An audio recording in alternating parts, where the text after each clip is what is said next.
I think the Republican Party is sort of this extremist, anti-science, nativist, embracing white supremacist, insurrectionist party at this point. White nationalists, anarchists, whatever in this country that are using mask mandates and a public health crisis to sort of wage chaos. Domestic terrorism from white supremacists is the most lethal terrorist threat in the homeland. What I know is the law, and what I know is what white people are willing to do to defend white supremacy. Being Hispanic or being black does not, or being anything, does not make you immune from being racist, from being radicalized, from being a white supremacist. Republicans have used the special counsel's report to further their longstanding efforts to re-elect the former white supremacist in chief, Donald Trump.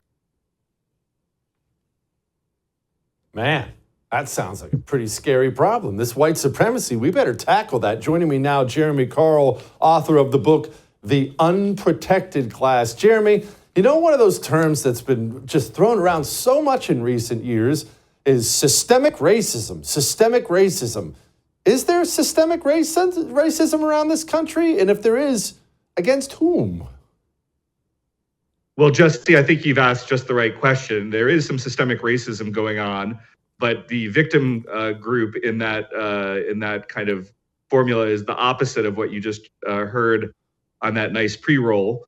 It was really white people who are disproportionately the victim of that type of systemic racism, and you see that everywhere from job applications to universities to the way Hollywood talks about things to even healthcare.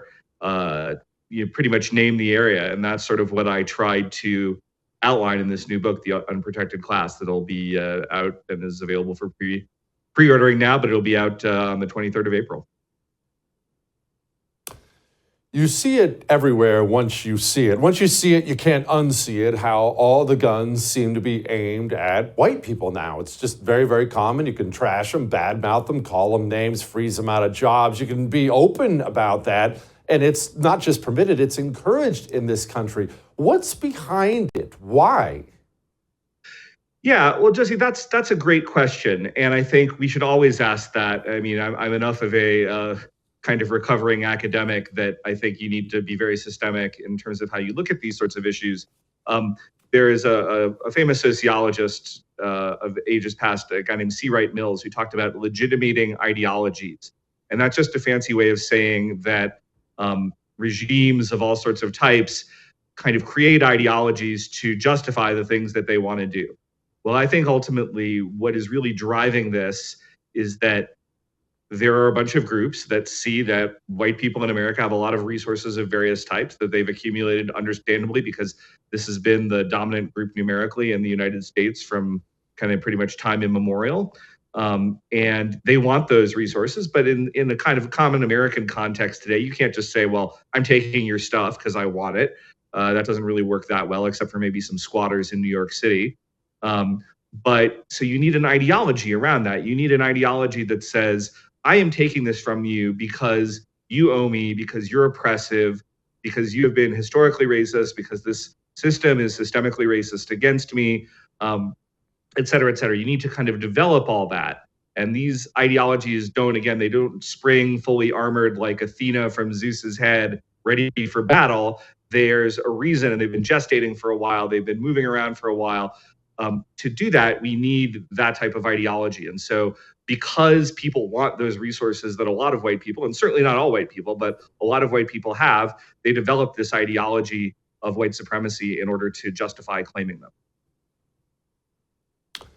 Then why are the people who push this at the top, I'm not talking about the street animals at the bottom, the climate change nutters and the Antifas and Black Lives Matters, we'll set the street animals aside. The people at the top pushing this are all white. It's everybody from Bill Gates to Bezos to Biden to all these people. They're whiter than you and me combined. What's the deal?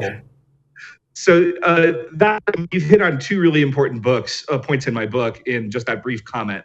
The first is that in any time you have these sorts of ideologies, you have what's called and from 1984 here, an inner party and an outer party.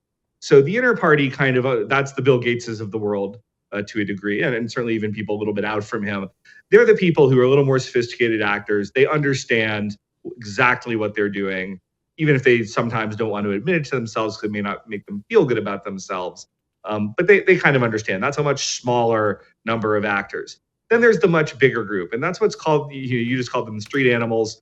It's a fair enough label, but I think it's the much broader group of people. Not even all those people are out in the streets, but it's a group of people who are sort of brainwashed by that inner party, by the media, et cetera, to think, hey, I'm just fighting for social justice. I'm fighting for the American way, freedom. They don't even necessarily realize that what they're ultimately doing is participating in this campaign of expropriation. So that's the first thing, this key distinction between an inner and an outer party. The second key point that I think you just touched on there is a lot of these people are whiter than you and I are. And I think for them, there are two different things going on with these groups. There are some that are the Bill Gateses of the world.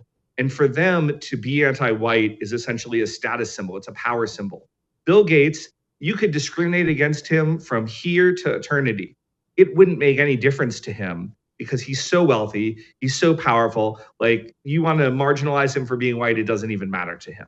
It's a way of saying for people like Bill Gates, and again, even people well down the rung of the ladder from Bill Gates, but still very influential and powerful people, I'm more influential, I'm more powerful than you. I don't need to be treated equally to succeed in this system. That's one group. Then I think we also have a second group in society. And these guys, I've got to be honest, we haven't totally figured out what's going on, but we can look at the research and see that it's going on, which is that white liberals, and this is exclusive to white liberals, it is not true when you survey any other group. It's not true of black liberals. It's not true of Hispanic liberals. It's not true of any other race, of any other ideology. But white liberals consistently display self-hatred, hatred for white people. They rate white people lower on pretty much every kind of metric that you could imagine. This is extraordinarily unusual. I'm not aware of any other country or any other ideological group where this has ever existed for.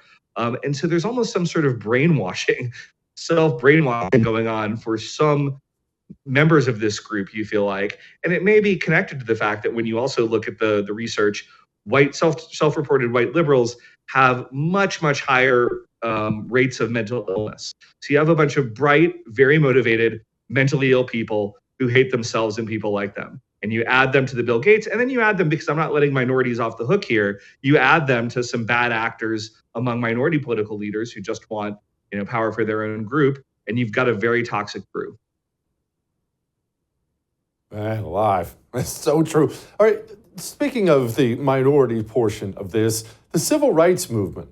The civil rights movement got taken over, poisoned, and politicized, and it's whatever it is today, it doesn't look like it used to look. When did the civil rights movement go from please don't treat black people like crap to kill whitey? Yeah, I mean, that's another great question, Jesse. And I think there are some who kind of argue, well, the chalice was poisoned from the moment we drank it. It just took a longer time to get there. And there are some who argue that this was really a transformation. I don't see it as particularly useful to relitigate the 1964 Civil Rights Act. I think it responded to some very real problems in our society. And you can kind of argue, well, maybe it did it in maybe not the best way. But I mean, there were real things that it was addressing. I think the thing to step back and say is we are now in 2024 as far away from that time as they were from the Wright brothers. And so there's just a lot of water under the bridge since then. We have a very different set of problems facing our society. We're not faced with the problem of like, hey, nobody's going to be allowed to sit at some lunch counter or drink from a water fountain or whatever have you. What we instead have the problem are a number of really bogus discrimination suits. We have problems of so-called disparate impact. We have so-called, we have affirmative action, which the court has just addressed in universities very helpfully, but it's not really clear as to whether that's going to apply to employment and other things. So we've got all this reverse discrimination. I don't think there was any one inflection point you could point to. I think it's more that just when you give what some people might call the administrative state or the deep state when you kind of give them a little bit, when you give them a little bit of rope, they'll hang you with it. And so these guys were all radical leftists. They were in the bureaucracy, and they took the civil rights movement and they took a lot of very legitimate things that they wanted to accomplish.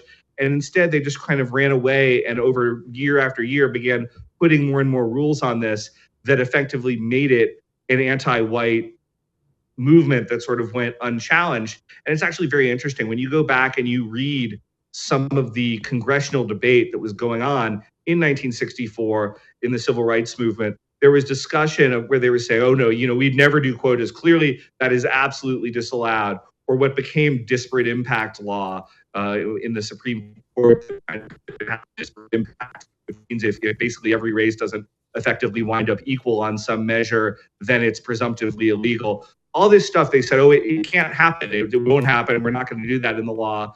And then they passed it, and the deep state eventually put it all in anyway. So I think that's it's just been a death of 1,000 cuts.